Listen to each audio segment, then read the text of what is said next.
was your experience with your previous dental treatment? Overall, I had a very positive experience since I had oral prophylaxis and I felt good with what was the result of my treatment. Previous dental treatment was quite okay because my dentist is quite experienced and I only had oral prophylaxis or cleaning of my teeth since I have not had cleaning for like 6 months. So my previous dental treatment is I went to my orthodontist to get my monthly adjustment, and I believe that it's really effective because I could feel that the spaces are moving because it's painful. So yeah, it was a great experience. It was okay considering it was just a minor treatment because it was an adjustment of my braces. But overall, when I go to my dentist, I am very comfortable with her because she is my tita. I am a kinugus. And when I'm there, I can easily talk to her and ask her about my treatment. So every time until right now, I am comfortable with her. I can say that I am a bit biased about my experience because my dentist is my cousin. So I can say that my last dental experience was great. It was good and I am satisfied with the treatment given to me by my dentist. Ganang sakit akong na-experience ato kay student ko to ako ang nag-profi na po dito. Tapos mag-practice pagpunto siya. So okay na siya pero dili mo ako kanang nice nga experience. Experience was enlightening because everything which I required to do was done and also skillfully done as well. It was okay since I was comfortable with my dentist, and okay lang din siya. Okay raman. Kay usually ako ato ay kay among family dentist. So since kailan nagdito na ko akong dentist, nice rin akong experience. I-check akong teeth. Like, grabe pag check sa akong teeth. Dito dyan ko mo ato sa iya if mga dental treatment. My previous dental treatment is last 3 years ago, I think so. Atong nagpa-brace ko. And it was medyo kanang nahadlok ko because personally, I don't know kanang if sakit or dili. Pero pagkaano dahil kay dili siya sakit. The last dental checkup that I attended was when I was still a little girl. So I didn't, we have perspective, di ba? Nga if mo to take dentist at kayo. And to think nga bata pa ko ato, so tanong dyan ako sa dentist kay monster something na na. Pagilian sila nga mo, nasa makbag. Medyo siya hadlok naman. Overall, hindi siya ko. It was great. I am very satisfied and I've learned a lot. My dentist dental services are all good. My experience was overall good. I was satisfied with the treatment. My experience was I am comfortable with the treatment and the dentist really did well. It was good. Good. I only had my braces adjusted, so I didn't feel anxious nor scared that time. If I could rate it, I will rate it 5 over 5. During my previous dental treatment, everything goes well. Experience was a 5 out of 5 because I only had my oral prophylaxis treatment, which is I had to get my oral cavity cleaned since I haven't cleaned them for 6 months, and I really enjoyed talking to my dentist and telling her about how to and asking her questions on how to take care of my oral cavity. My previous dental treatment was last 3 months, I guess. Nagpa-adjust ako og braces, and then my dentist tagad ko niya og more elastics. So far, it was good. It was great and it was a fun experience. My overall experience was fun, overwhelming because my dentist was gentle with me. My previous experience before was good naman so far.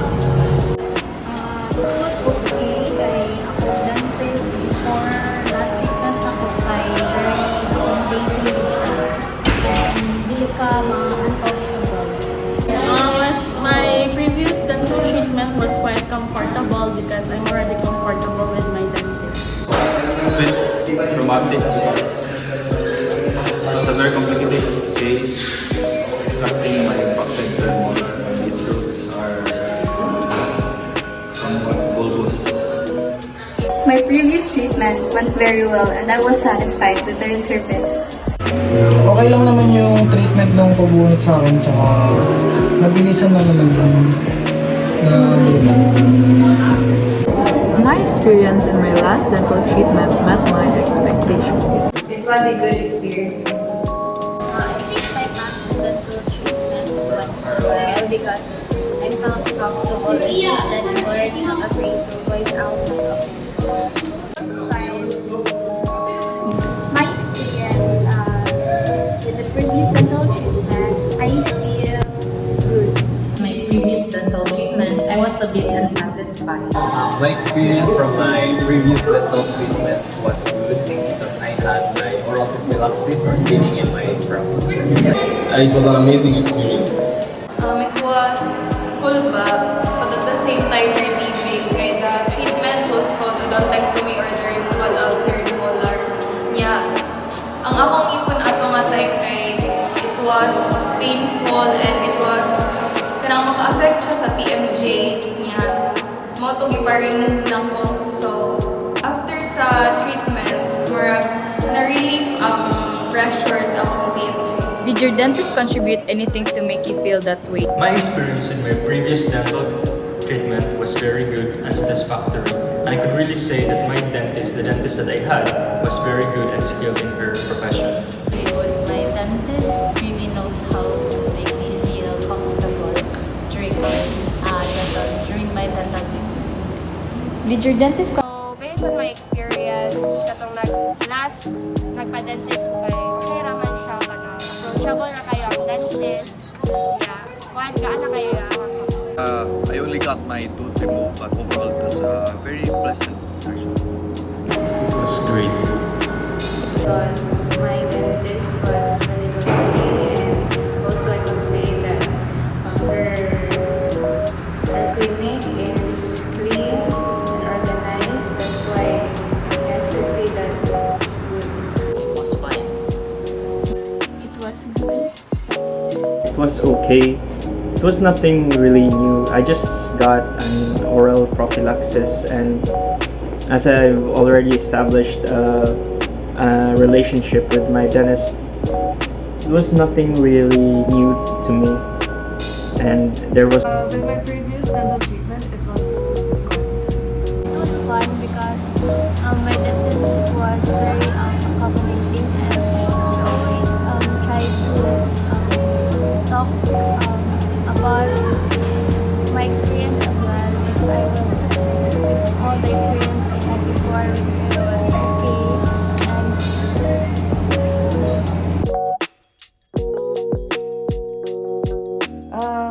Yes, because for me, my dentist is very approachable. She's very friendly. She really took care of me. Like, she was asking how my day went, and she had small talks because it gives me comfort as a patient that my dental health is in good hands. And she also talks about what to do in order to take care of my oral cavity and maintain really good hygiene in my mouth. Yes, he initiates small talks and asks me about my day or how is my school. Yes, because she will, first of all, she welcomed me in her clinic and then treat me like her own son, something like that.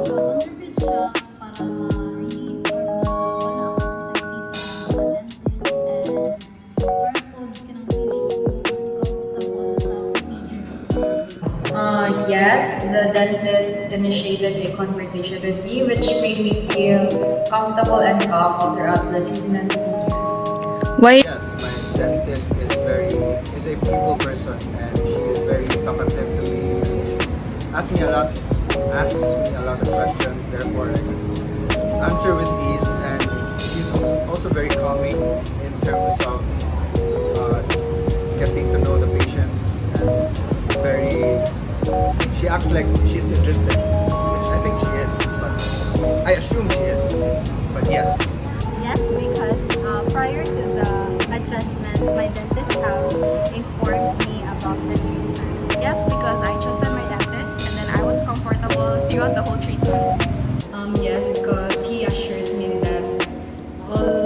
all the procedures that he will be doing.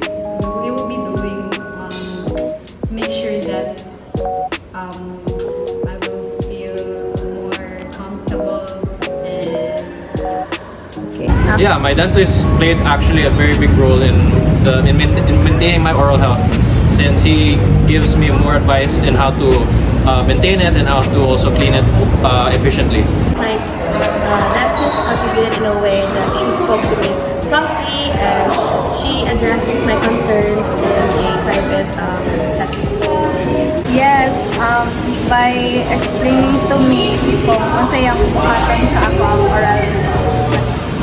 And lastly, for you, Yes, he was talking to me to make me feel comfortable to the procedure he was doing. For me, I felt comfortable with my dentist since she was my dentist since I was a kid. The dental clinic had a nice and comforting atmosphere, and the dentist was hospitable. The dentist made me feel comfortable during the dental appointment. Because he or she is very For accommodating. you, why is building patient-dentist relationship? Of course, just like what I said, when my dentist asks for my concerns and issues about the dental treatment that I will be undergoing, it make me feel secured, and it made me feel that I'm in the hands. Yes, he made sure that I was comfortable with the treatment. Yes. Yes, because my initial concern was not met. Yes, my dentist contributed to make me feel that way. That is very considerate. Yes, because he was very friendly and he explained every procedure to me. Akong dentist is also marag na friend na nako siya kay she was also my dentist for my braces. And pila ko ka years nag-braces, so gina-comfort ko niya throughout the procedure. So, murag na ko understand, na-relief ra sad akong pakulba atong time. Yes, the dentist made me calm and comfortable before proceeding to the treatment. As what I've said earlier, my dentist is my cousin, and somewhat I am very comfortable with him because ever since we're young, he was our dentist. So I can say that, yeah, he contributes so much with how I feel with the treatment. Yes, he actually built a good rapport between me and him, my dentist, so that we can both work on or like talk about my dental treatment. Iyang na kuan sa ako is kanaya yung soft voice kay para makalma ko para dili ko kayo masaya during sa iyang procedure. Usually, the dentists have a way with providing information as they do the process, or like informing you ahead of the importance. So it really gives confidence to you as the patient that they know what they're doing. So you have this trust in them, and you see the benefit of what you're doing there when you're getting an appointment. Yes, dentist made me feel secure and informed about the procedures she's going to make. Absolutely. My dentist contribute in that way because I think there must be a communication between the patient and the dentist, and most of the time the problem during dental treatment is the fear of the patient. So I think there must be a communication between the dentist and the patient to lessen the anxiety of the patient. Actually, my dentist was very careful and gentle with handling me during the operation. Yes, how or why? She assures me that the treatment will be gonna good, and yes, by talking to me and sharing also her experiences before, and also asking me if what ways do I want to feel comfortable.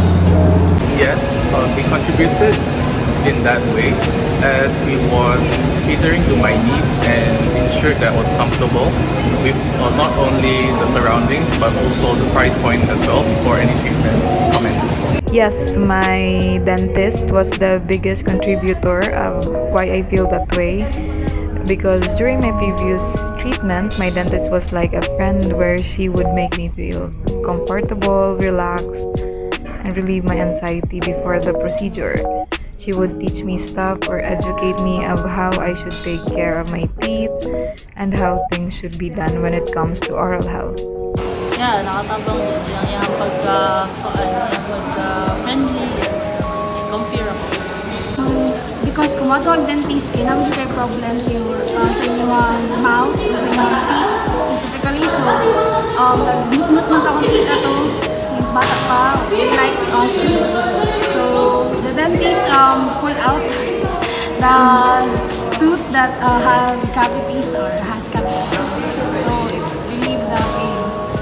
Yes, kanang na-comfortable ko tungod kay sa iyang ginaingon na dili lang mahadlok tungod sa kasakit pero kanang sitaw ni dapat kanang maguna-una ka sa kanang iyang outcome ba na nindot ang result. Oo, kay kanang important na sa kanang nag-treat siya niyo kay kanang bitaw mo communicate siya niyo for di ka ma-feel kanang hadlok or balbaan kaya.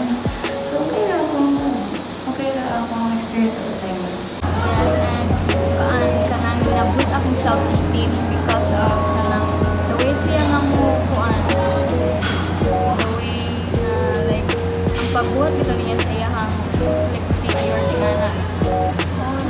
Yes, because my dentist explains well what he is doing.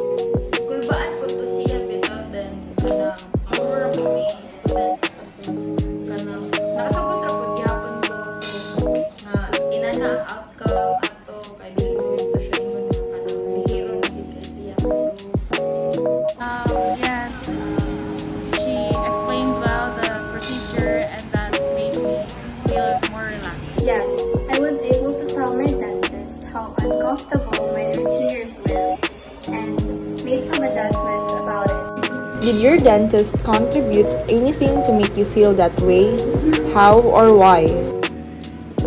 Meron, maayos siya mag-handle. Taligin niya ng naming cream sa part na nabubunutan ng ngipin. My dentist contributing how I felt my dental experience being good. It's because let's say na he's my relative manggod, so we're pretty close. So my experience was good because in a way he's professional naman. But at the same time, like there's still the kabuang and treating you. So it's kind of a good situation to face me with my anxiety Actually, my last previous dental treatment was really okay because he is really good at his work.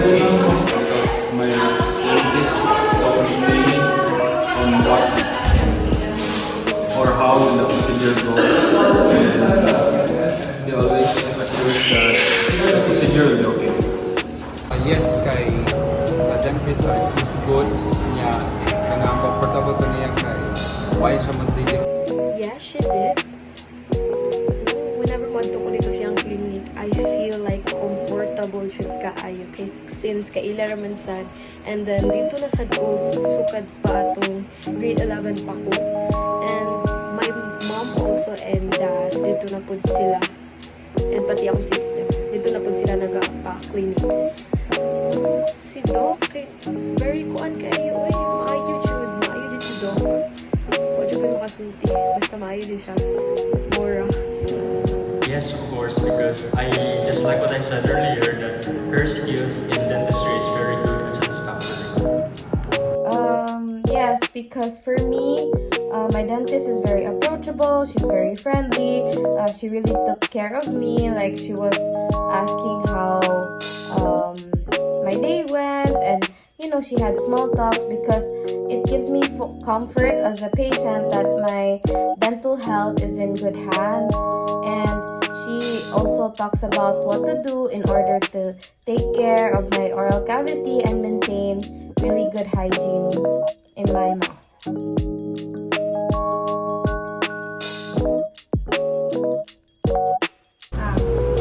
It's important to build dentist and patient relationships and trust so that whenever the patient comes in the dental clinic or whenever the patient sees the dentist, he or she will be at ease and be comfortable at the presence of the dentist.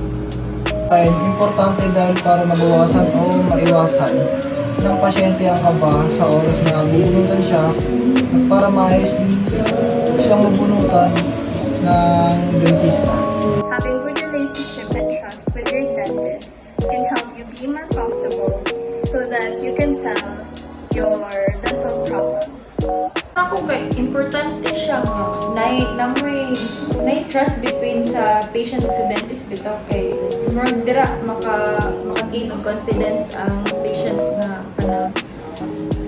maayo ni mo salig ko nga whatever treatment nga gi-undergone sa gibuhat sa dentist ako kay kanang makaya niya or kanang successful ang outcome. It is easier to follow the instructions of the dentist because I trust it. It's important so that the patient will come back and also refer the other people to come at their clinic. If hindi mo kuan na treatment na gihatag sa patient kay i-refer ka niya and then mawala sa daang mga anxiety sa mga patient if kanang sige mo sa stress. Because if you as a patient can trust your dentist, then you can tell them the exact feeling or the exact pain or the exact type of complaint that you are experiencing. Important siya kahit mas confident mong buhay na stable trust and relationship with each other. Trust you and feels like they can be honest with you without any judgment. They'll be more likely to provide information that can help you provide better. It's because the patient already is very comfortable with you and she can approach you in terms of her diagnosis. Like example, she has cavity. She can address you better because of the fact that your patient trusts you and she knows that she is in. For me, kung ay trust between patient and dentist, ay possibility na ang patient balik ka pa sa dentist kay mayo ang ilang relationship together.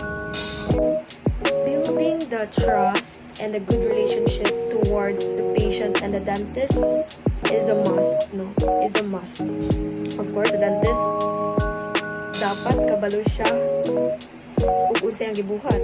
And the patient also must openly and honestly to share to the dentist. Of course, unsa man pagkabalo sa atong dentist if dili ka mo share sa tinuod unsay imong gibati, unsay imong complain about your tooth and unsay imong gusto buhaton sa imong tooth, either aesthetics ba or unsa ba mapaklining ba karon, unsa ba na procedure.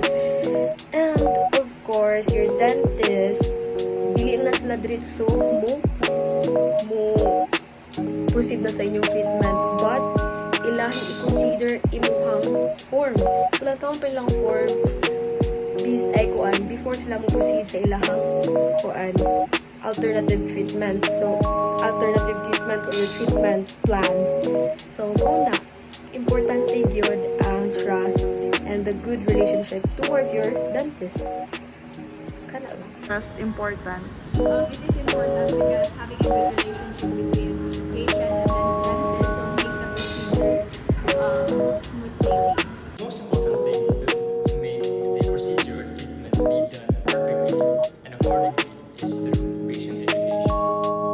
Although many aspects will contribute to the success of the dental treatment, but the patient education, the relationship between the dentist and the patient would make motivation to the patient so that the treatment will become more successful.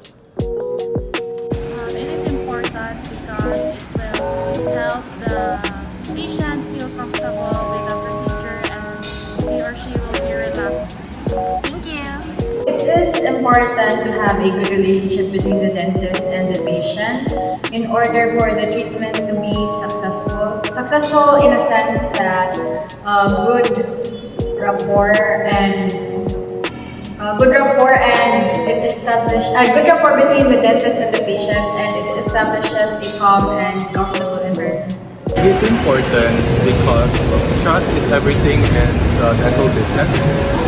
Once a treatment is done, most of the time it can't be reversed. Hence, it is important for the patient to always trust the dentist in this treatment and what the dentist is going to do. I think building a patient and dentist relationship and trust is really important when you want to have better results. Having a good relationship with your dentist can go a long way in helping you deal with your anxiety or apprehension. It would make things easy and efficient not only for the dentist but for the patient also. Importante siya, kay para na ko makumpira ang patient na marag dili ka siya mangulpa, dili sa maglisod ang dentist o kanang pagkuan like pag sana marag magkuan sa pasyente ba, like di sila maglisod. Yan na, pero di siya magkuhan. So, importante siya. Ilang, makakuan siya, makahatag siya o ganang, makawagtang bitaw siya anxiety sa patient kung naang relationship yun nga na-build sa imong doctor, sa imong dentist. So, ma-relieve niya gamay ang anxiety niya. Matag po siya, makadependent po siya nimo, mahatag siya, maka-asin niyo mga problems, answer problems regarding sa teeth with help of your. Well, for me, mao nang importante ang build of relationship sa dentist ug sa patient para in a way nga makatrust ang patient sa iyang dentist. O Especially dito, like, ikaw, di ka makita sa imong dito mismo and dentist mismo ang motive sa imo. Of course, it is important para build it up trust and ganang relationship between the dentist and the patient. Kaya kung wala yung trust or wala mo may na-create a bond between the dentist and the patient, may times na dili mo mahatag yung full trust dito or may something mahitabo pa na hindi ko ka-explain. Pero bito na important din kayo siya na-adjust ka ng bond between the dentist and the patient. To make the patient comfortable niya, like hindi siya ma-uwaw bitaw.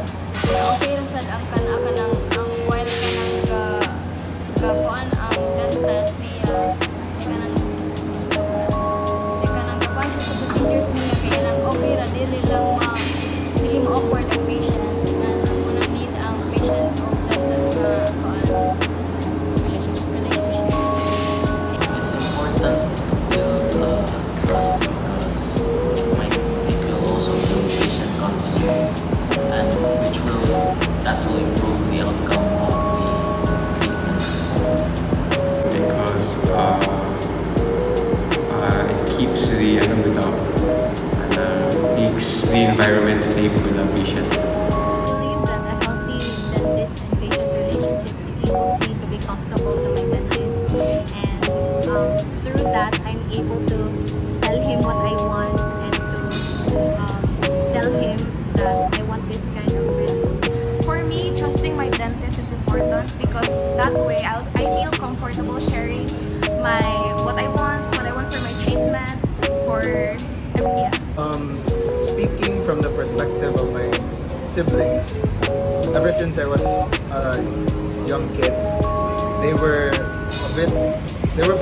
their perspective of dentist is so different from mine, because mostly they were terrified, they were scared, and they didn't want to go to the dentist. But when it was my turn already, I discovered that it was actually not that bad. It's actually one of the reasons why I got into dental school, and therefore I think it's very important because during treatments, you can when you're comfortable with when you have a good relationship with your dentist, you cannot feel, you won't, the anxious feeling will be lessened. So therefore, it's very important because you will be more relaxed and you can trust the patient. You can trust your dentist properly, and the overall treatment will be good. Building the trust and relationship between the dentist and the patient is a crucial and a fundamental aspect and basis for the longevity of the treatment. What I meant for that is that magbase if the treatment will go well and it will go kind of beyond the expectation of the patient. Usually, when you're not moving, the relationships with your dentist ideally last a long time, since probably most people that frequent dentists like just go to that one dentist. So of course you want to build a connection with someone you're going to be seeing for a long time, with like 1 or 2 appointments per year. So based akong giingon ganiha miss, importante dyan pag-establish sa rapport galing sa patient o sa dentist kay para ma-minimize ang anxiety sa patient o para po dili kayo siya like kulpa. Ani! Kanara. I think it is important because so that I will be able, so that the patient will be able to not feel any anxiety before that or during the. It is important because like any other healthcare or health related treatments that you do in like hospitals or important baya is our body baya is important, so you need to trust your patients, need to trust you for them to be willing to treat you or to operate something in your body. A patient-dentist relationship trust is very important because first, as a patient, you'll be able to trust the doctor and also you'll be able to be confident in the treatment. Building dentist-patient relationship is very important because by that I can assure that I will provide them properly again. It is important in a way that when you build a relationship with your patient, it makes your patient come back to you for another treatment. And there's this relationship build up that the trust is gained from the patient to the dentist. It is very important because if the dentist have the empathy and have the good communication skills, it allows patients to be comfortable to share his or her concerns, and it also relieves worries or anxieties. Patient-dentist relationship trust important. It is important so that the patient will not feel any anxiety when visiting his or her dentist. It's really important because I think it's one of the foundations of a successful treatment outcome. When a dentist really genuinely asks and listens to what you feel about what you feel towards the treatment, and when the patient also listens to the suggestions and instructions of the dentist, and then most likely the prognosis of your treatment will be very good. Hence, I use It is important because when you build a relationship, it can make the patient comfortable with the treatment, makes him or her trust you. Building a relationship with your dentist gives you a sense of accountability. That's why it's important to build a relationship with your dentist. So this is so important for me as a patient. This motivated me to keep on going back to him for treatment. For me, to build trust sa iya, for me to lessen my anxiety sa dental treatment. I think it's important because it builds a better relationship between you and the dentist. It also helps you to be more comfortable and would also increase your fear and anxiety during this. building patient and dental relationship is important, since we can build rapport and we can have a sort of ground, so we can have good communication with each other, and understanding will be also fabricated, and there's not going to be underlying miscommunications as well. For me, building a relationship between the dentist and the patient is crucial during the dental procedure, because if the patient will not trust his or her dentist, then I think the procedure will not will not goes well.